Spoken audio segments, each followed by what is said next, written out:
I was told, you know, to write a will with my parents, and they didn't know when they opened me up how much the cancer would have spread, because I couldn't have any more chemotherapy because my lungs couldn't cope with it. We don't know what's going to happen. We're going to do the best we can for you, but you know, you might not come out the other side. I felt really good in there when I was fighting Garcia. I feel like everything in my life, as well as my career, has been building to that moment, and something like this moment that's happening now. I just felt like it was meant to be, and whoever was in there with me that night wouldn't be able to beat me. And when I realised I was cutting the fight, I felt okay and I felt good, to be honest, because it wasn't really affecting the way I was performing. I did think I needed to step up the pace a little bit, but I managed to win the next round after that. And in between the first and the second round, the doctor come in and said they'd done a good job on the cut. So I was hoping it was going to be okay for the end of the fight. It was heartbreaking. I felt like it was a typical RNAB moment where things don't go as you want them to go. For me, I wanted to carry on, and I'd do anything I could to carry on that fight.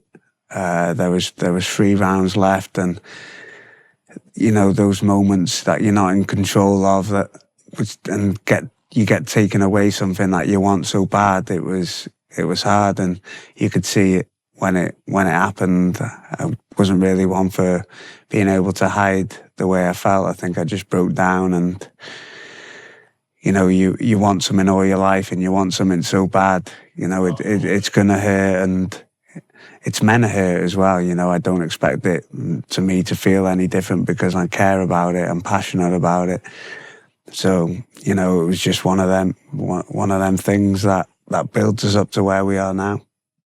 The wins and losses aren't as important as my journey, as the people I touch. And I got a message one night off a guy called Chris, whose son was recently diagnosed and born with cystic fibrosis, and said he just like sat there crying on his phone and was typing in hashtags like cystic fibrosis athletes, cystic fibrosis fighters, and found my page and read into my story. And he just messaged me just saying that I gave him hope for his son, and he wanted his son to grow up and be like me.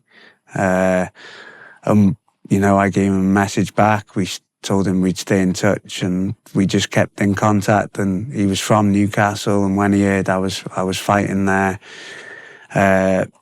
he wanted to come to the fight. And I think probably like 3 or 4 weeks before, his son had just started jiu-jitsu as well, which was amazing, getting in the gi. And he sent me a picture, you know, and we stayed in touch. But walking back from the fight after beating Christopher Daniels, I seen him in the crowd, and we were both emotional, and I gave him my t-shirt and told him it was for his boy. And, you know, we'll stay in touch ever since. And, you know, those relationships and those people you can help. You know, I was always told, like, if you can make a positive impact in one person's life as you grow up, you've done a good job. So hopefully I've managed to do that.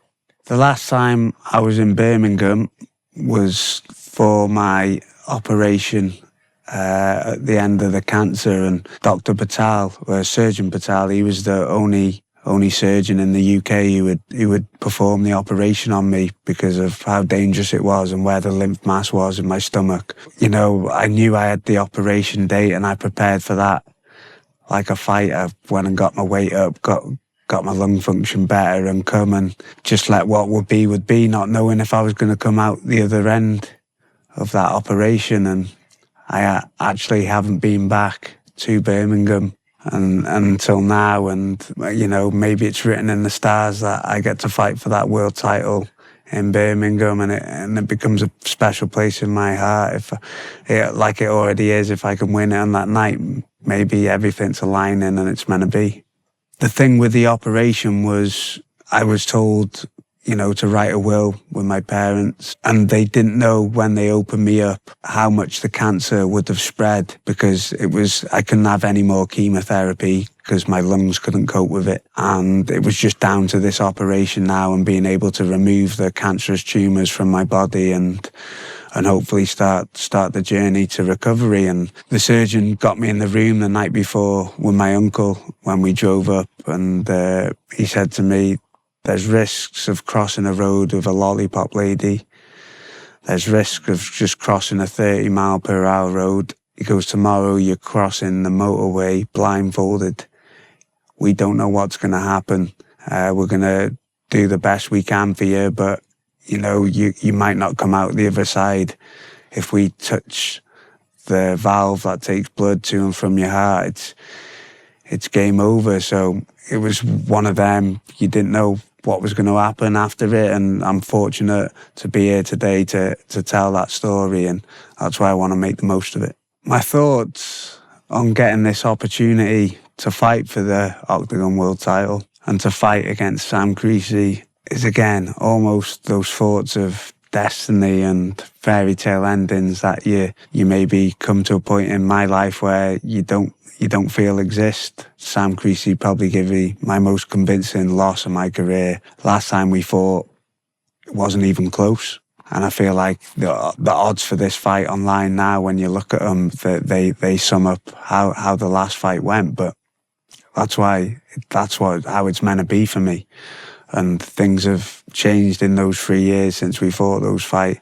And now it's up to me to go and prove everyone wrong and prove the people around me right.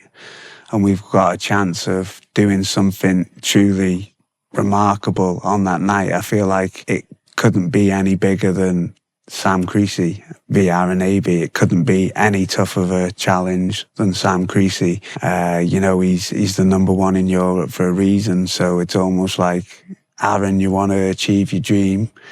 Here's the boss man. Go and take him out. And that's what I'm preparing to give my best shot at doing on that night. And, if we can do that and we achieve that, it'll be truly remarkable. And, deep down, I believe in myself, and I'm going to go and give it everything I got.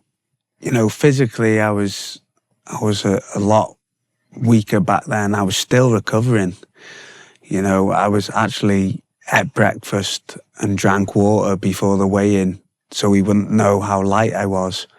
And I think when you watch that fight back, you can see we look like 2 weight classes apart. It was probably early in my career and in the performance that not just the size, but the skill set also showed. We're further on from there. This year I'm 5 years cancer free. I'm bigger, I'm stronger, I'm better. Have I closed the gap enough? Because it was a big gap, time will tell. But I certainly think it's going to be a lot different fight than the last one.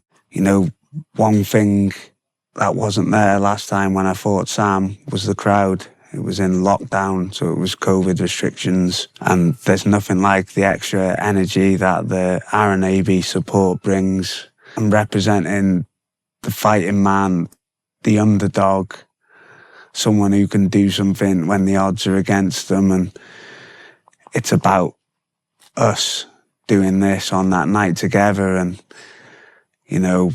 I hope everyone's gonna be there and being that 12th man, as they say in the football, with the crowd on the night, because if we're gonna do this, we're gonna do it together, and it's gonna be a special night if we can become world champion on April the 20th in Birmingham.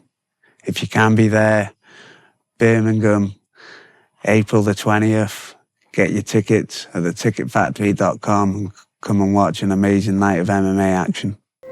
The path he has walked through life has not been easy. From living with cystic fibrosis to overcoming cancer.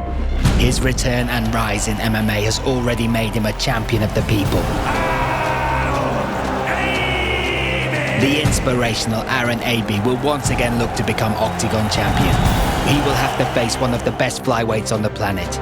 a former Cage Warriors champion and a man who's already defeated AB in the cage. Samurai Creasey, who will leave Birmingham with OKTAGON gold. This is a fight that sees North versus South, Liverpool versus London, and this is for all the bragging rights. Shining star Shamrock is back. I'm coming for everyone. Versus the Ghost, Stefano Catacoli. Highly anticipated quarter-finals of the €1 million Tipsport Game Changer tournament. And after I knock you out in round one, I bounce a jaffa cake off your coach's head. How about that?